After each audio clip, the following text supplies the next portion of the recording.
Hey guys, Jordan with TYT Politics. Hope you're doing well. I hope you enjoy the very dead fake plant behind me. It's better than my kitchen, right? So I'm coming to you from New York. I did a report earlier on Facebook Live that will be going up on youtube.com/TYT Politics. As the day unfolds, I've been following, all the latest with the Dakota Access Pipeline. In my last live stream, I posted about protests that are going on across the country. So if you want to know if there's protests near you, go to my last Facebook Live or my Facebook page for information on protests. There's another one happening in New York City. Let me find out where that is for you. I think it's at Thomas Paine Plaza in New York City at 4 p.m. Let me make sure. Thomas Paine Plaza. Yeah, so it's in Thomas Paine. Hold on, let me confirm. I'll post it on Facebook after this. 4 o'clock in New York City. I think Thomas Paine Circle or something like that.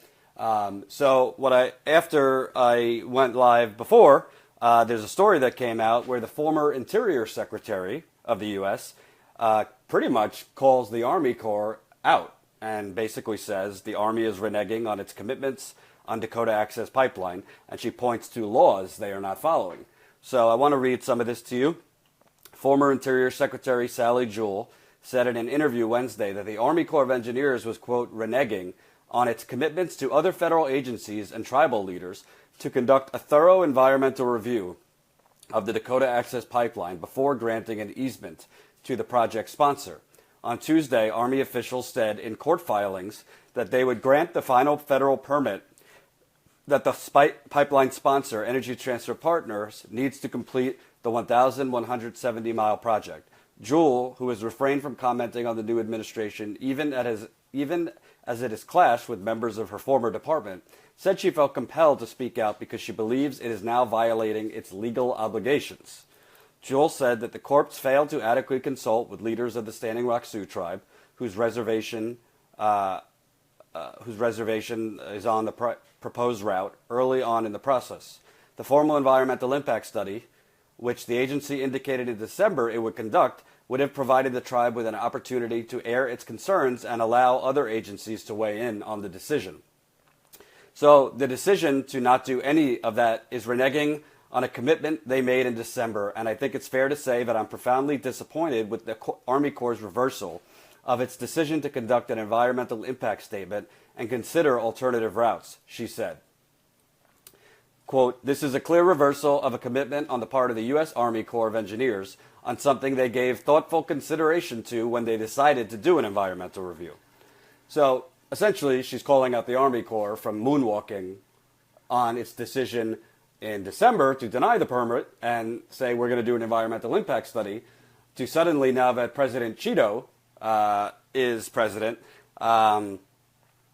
suddenly they don't need to do an environmental impact study, it doesn't matter anymore, and we're just going to ram this thing through. To hell with the environmental impact study.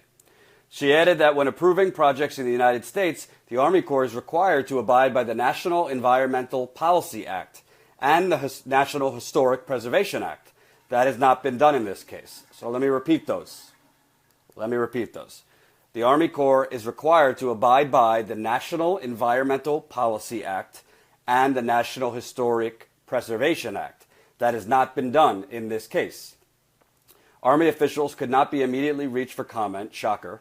In documents filed with the U.S. District Court for the District of Columbia, the agency said it was withdrawing its notice of intent to conduct an environmental review in response to the presidential memorandum President Trump issued January 24th, instructing the Army Corps to expedite. So essentially what you have here is the former Interior Secretary saying the Army Corps is breaking the law, they're not following the laws, and they're tossing away the environmental impact study, reneging on its promise to the Native Americans and you, Americans, to do a thorough environmental impact study. Reneging on promises to the Native Americans. This must be a first in American history. It's so brazen what's going on.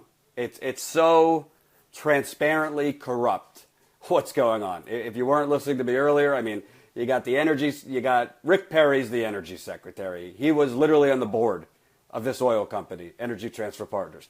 You got, Secretary of Oil, State, Rex Tillerson, ExxonMobil CEO.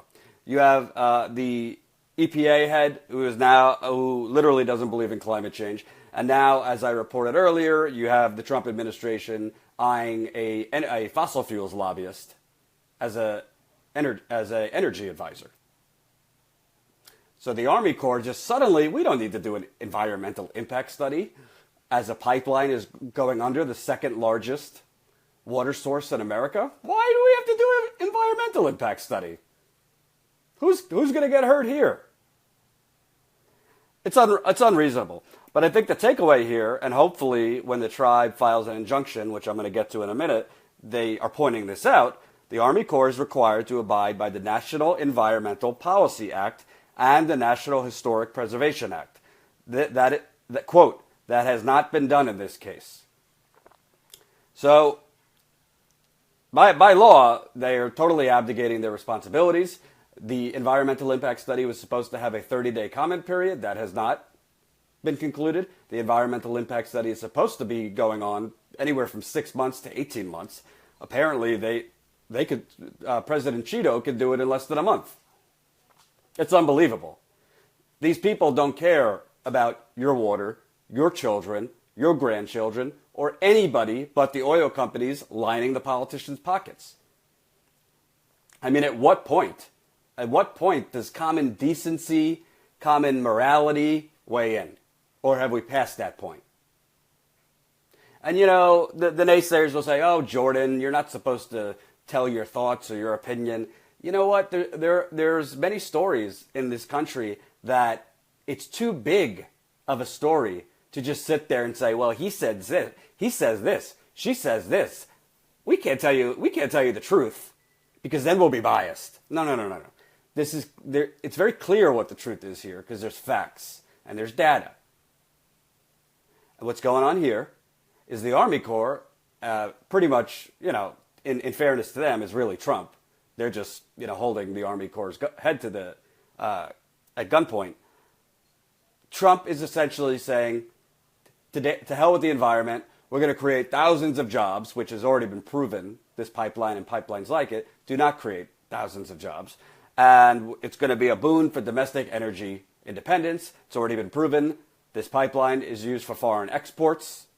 Not only that, but the Energy Transfer Partners, the parent company of the pipeline, is literally building a pipeline in Texas called the Trans-Pecos Pipeline, which I went down and covered, that is going under the Rio Grande into Mexico. And in Mexico, it's going to be liquefied and sold to China.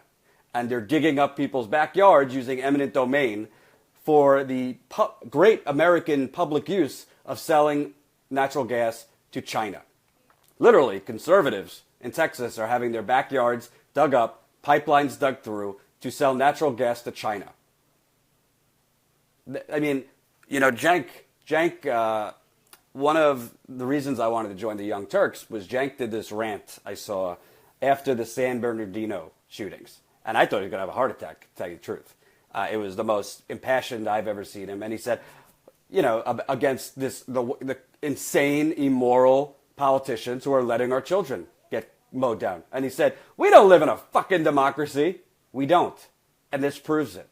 Because the government officials that are supposed to safeguard any president, the number one thing they say is our number one responsibility is to keep the country safe. Well, you could talk about ISIS. You could talk about Al Qaeda. That's all good. Of course, it's a threat. But what about safety from our drinking water, which is the number one necessity we need to live? I'm going to get to a story in a minute about another poor minority community lead poisoned. This time the Bronx, New York.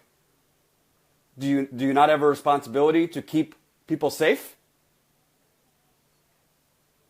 from their water? Or, is the president's only responsibility to get out 10 to 20 tweets a day? It's scary times. But the former Interior Secretary, this isn't her opinion. This is fact. the Army Corps is supposed to be following certain laws, and they're not. They're just tossing the environmental impact study out. And it's not going to stop at the Dakota Access Pipeline. They're going to ram through the Sable Pipeline. They're going to ram through Trans-Pecos. They're going to ram through the Pilgrim Pipeline, the Algonquin Pipeline, this Atlantic Sunrise Pipeline. I mean, there's a gazillion more I probably don't know about. It's scary, folks. It is scary. By the way, the New York protest is in Thomas Paine Park. That's Thomas Paine Park, New York City, 4 o'clock to 7 o'clock Eastern Time, and that's on Worth Street, W-O-R-T-H Street. Again, Thomas Paine Park. And there is an all-day action going on right now in San Francisco at the San Francisco Federal Building. And Davis, California has a protest going on. LA has a protest from 4 o'clock to 7 o'clock Pacific Time in front of the Army Corps building. That's 915 Wilshire Boulevard. That's 915 W-I-L-S-H-I-R-E Boulevard. And a couple other ones. So go to my Facebook. I posted about them. But so the tribe, sources tell me that they've been meeting.